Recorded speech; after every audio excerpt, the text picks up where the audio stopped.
Hello guys, আসসালামু আলাইকুম। কেমন আছেন সবাই? এখন আমি চাউমিন রান্না করব। এখন পানি সিদ্ধ দিয়ে এখানে নুডলসগুলো আমি দিয়ে দিচ্ছি। সবগুলো একসাথে দিয়ে দিচ্ছি ওগুলো।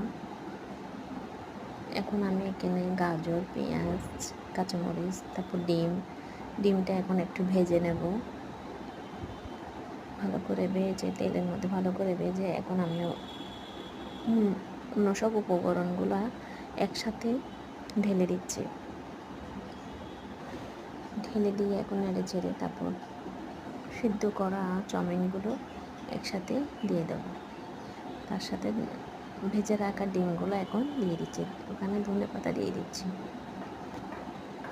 দিয়ে এখন নেড়ে ছেড়ে সুন্দর করে নামিয়ে নেব।